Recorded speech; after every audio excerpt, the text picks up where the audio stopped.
Albert Einstein said once, he said, imagination is everything. It's the preview to life's coming attractions. I want you to get this now. Imagination is everything. It's the preview to life's coming attractions. Because if you think about it, everything you have, everything we have in this world, somebody imagined it. It's your imagination is tremendous. Somebody was sitting on the phone one day talking with a cord to the wall and said, man, I wish I could just go outside with this phone. Everybody in here got a cell phone. Somebody imagined that. Somebody got tired of riding in a wagon cross country from slavery to freedom. Somebody said, I wish we had something that made these wheels move by themselves. We drive cars. People got tired of driving from New York to LA. Somebody said, I wish we could fly. We got airplanes. Imagination is everything. It's the preview to life's coming attractions. Your real life, the one God really got for you, is in your imagination. It is not in your current situation or your current paycheck. And if you've been living like that, you have then restricted yourself to a commonality that is really not yours. Because what really God got for you is really in your imagination. Faith is the substance of things hoped for and the evidence of things not seen. So when I told you a minute ago, you got to have a tremendous work ethic, but you got to have a lot of faith.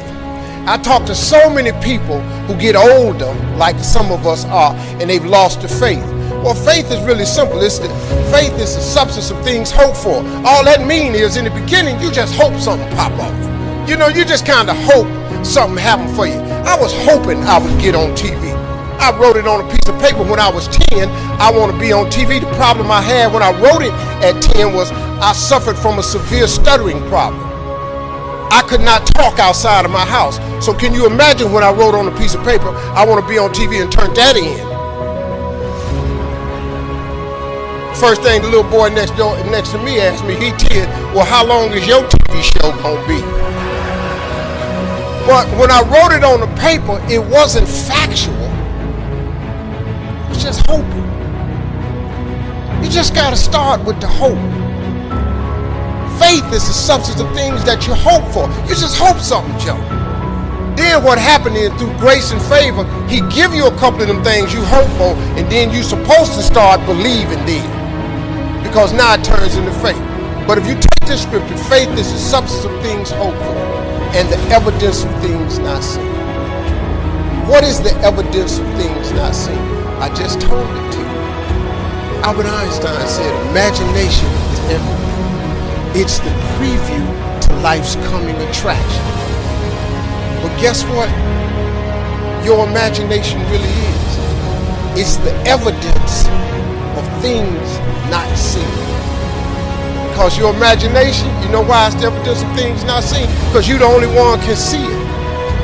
Your imagination is actually God showing you a preview of a coming attraction that he has for you. The moment you don't believe in your imagination, you negate what he got for you. Your imagination is the preview to life's coming attraction. It is the evidence of things not seen, because can't nobody see it with you. Your problem is you keep telling your imagination to the wrong people. See, if you want to kill a big dream, tell it to a small-minded person. It's dead. How many times, man, have you had a tremendous idea, something you thought was the one, and you went and told it to your loved ones and your so-called friends, and they shot it down? I mean, you was convinced that it was just, oh man, I just came to you. And you told it to them and they shot it down. And you thought since they was your loved ones and their friends and they got your best interests at heart, you believed them. You was wrong. You let them talk you out of what God got for you. Some of y'all still sitting here with the ambition of opening a business one day, but you scared to go start the business because you got a job and you got bills. Rich people got bills. Everybody got bills. Hell, I got bills. Everybody owes somebody something. I got some with the bank right now. You're going to let the fact that you got some bills stop you from opening the business, the thing that God done put in your imagination? So you're going to squash that because you got bills. Everybody got bills. Your real life is in your imagination. Can you grab what I'm telling you? So I don't know what you thought I was going to say to you. I'm just a real dude. I don't even have the education you all have. I flunked out of school. I ain't got no education. I don't use 4-syllable words. The only 4-syllable word I know is my bank account. What I'm sharing with you is stuff that everybody can apply today. If you're sitting in here thinking that you're too old to listen to what Steve, hell, I'm 60. I'm 60 years old, but I still rely on my imagination.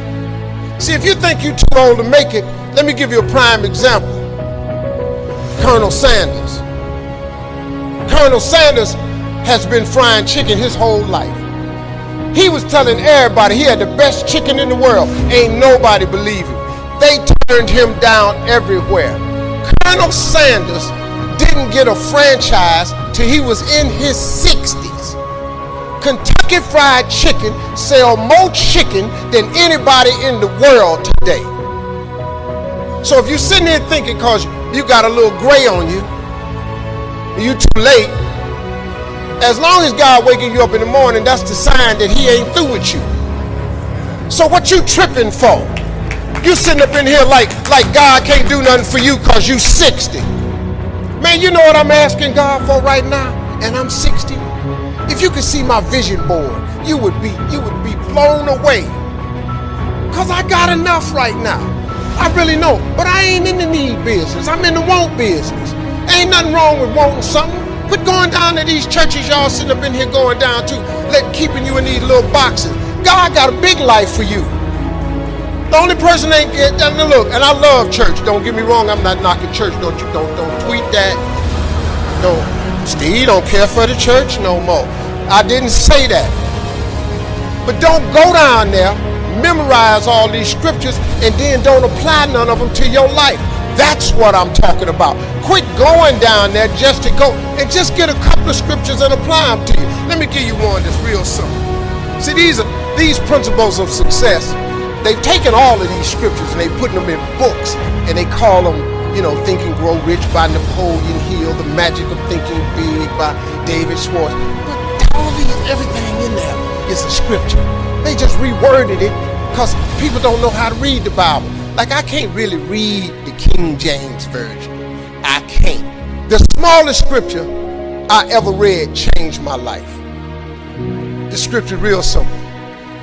You have not because you ask not. Do you know the difference that could make in your life? I'm just giving you real talk now. I'm just trying to tell you how I got here. See, I have no education. I applaud all of you with your education. I've seen them talk to so many men who have in corporate America and all that. I'm in awe of that because I don't have that. But you sit here and you take what you have, and it could be so much more if you would ask. See, you have not because you ask not. When the last time you really asked him for something? Or do you keep making requests that's inside the confines of your paycheck? When you gonna get outside of that? Didn't I just tell you God ain't in your paycheck? Didn't I just tell you he ain't in your job title? The life God got for you is in your imagination. Why you still imagine this stuff? Why you keep dreaming of a summer home? Why you keep dreaming of retirement, leaving your grandkids money? So I'm at the age now where I think about my grandkids. I got 7 TV shows.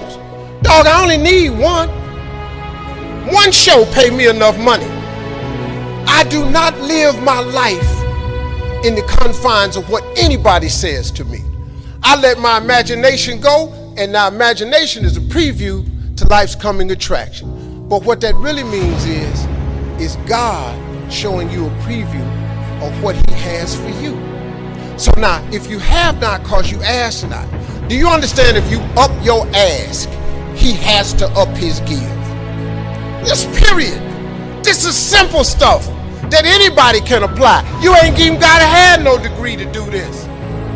You don't even have to have no money to do this. You can start this today and change your whole game, because you're going to need grace and favor anyway. You need the dream, the faith, and then he put his grace and favor on top of it. You gone. But you got to ask for something. If you up your ask, he got to up his give. Period. Listen, I have asked God for some tremendous stuff. Everything he hasn't given to me is on the way. I have no doubt about it. Why would he not? See, can I tell you what really prompted this thinking in me? When I was homeless, I lived in a car for 3 years. I made some decisions in my life, man, and threw myself off a cliff. My decision in October 8th, 1985, I walked into a comedy club for the first time. Had never heard of a comedy club. All my life, I wanted to be on TV. So I ran up on stage. I don't even know what to do, but I just started talking about boxing and stuff that happened to me. Audience was hollering, laughing. They brought all 10 of us back up on stage. They had a clap off. I won the clap off. I won $50. I cried from Cuyahoga Falls to Cleveland. The girl kept saying, "Why you crying? It ain't but $50. I said, "No, you don't understand. It's way more than 50. This what I do." She said, "What you mean this what you do? This just your first time." You don't understand. Something happened to me. I won amateur night. I went to work the next day, October 9th, 1985, and quit my job. You've all seen this book I got out, this video called Jump. Oh, I jumped. Now, I don't recommend that you do it that way, because 2 years later I was homeless. Because the first year of comedy I made $3,400. The next year I made $4,800, and the third year I made $5,300. I got a wife, a set of twins. I'm sending every dollar I got to them. So I tried to live on $50, $75 a week. Gas was 38 cents a gallon back then. I just stayed in my car. So I lived in my car for 3 years. 3 years I lived in my car. And what happened was, I just said, man, so I used to fish all the time to eat, because I'm a fisherman, I'm a bass fisherman. So I used to stop at lakes and ponds and just fish. And every night, every month, I get run off from somebody's land. "Hey, get away from here. Hey, move along, that's not yours. Hey, stop fishing here." I just get run off. And he didn't understand. And one time I had fish on the line. They said, "You got fish on that line?" I said, "Yeah." "Throw them back." I had to throw them back, because I used to stop at rest areas with them little cast iron grills. I kept charcoal in my car. I started a fire and I eat fish. There's some days I wouldn't eat. So that they thought I was just fishing, but I was eating. So I said one day, I said, "Man, you know what? One day, man, I'm gonna give myself some land. I'm buy myself a piece of dirt." So fast forward, God bless me. I get on TV when I'm 38. I'm on Showtime at the Apollo. Lord have mercy. They gave me my money. I saved my money up. I saved $250,000. I said, "I'm going to give me some land." I went to Texas, and I'm about to buy some land. But before I went to buy the land, I was curious. I just had the thought. I said, "Man, I wonder how much land is on earth?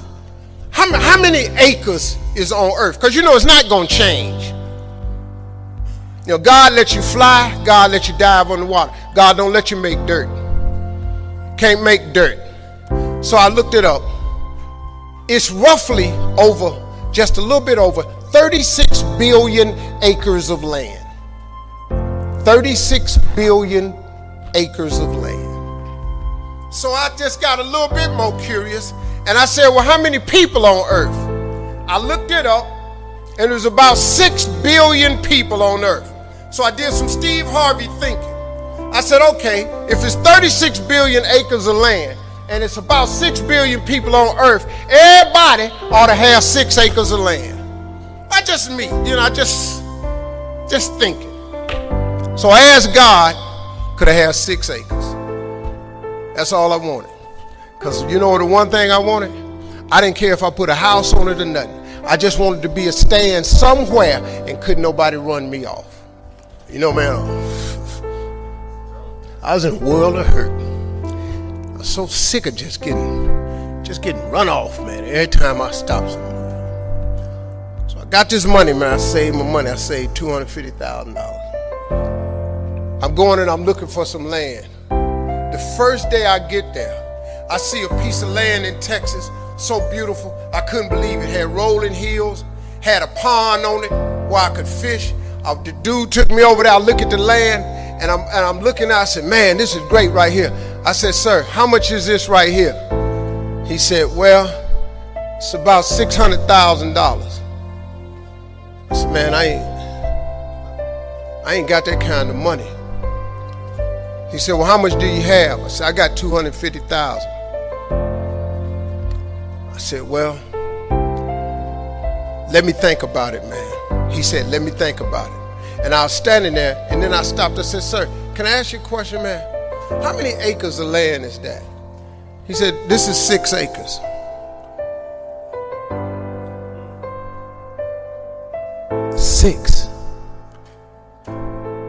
Six years ago, I just asked God, just give me 6.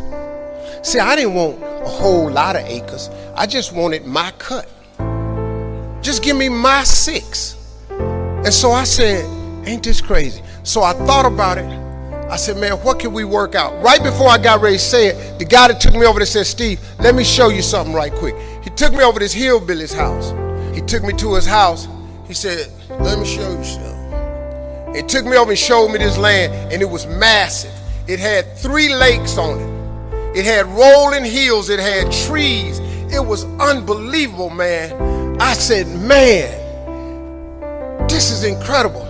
I said, man, how much is this? He said, this 16 acres. I said, hey, man, I ain't got that kind of money. Let me go on back over here to this dude where Mike can cut a deal. He said, well, let me ask you something. What was you going to give that man over there?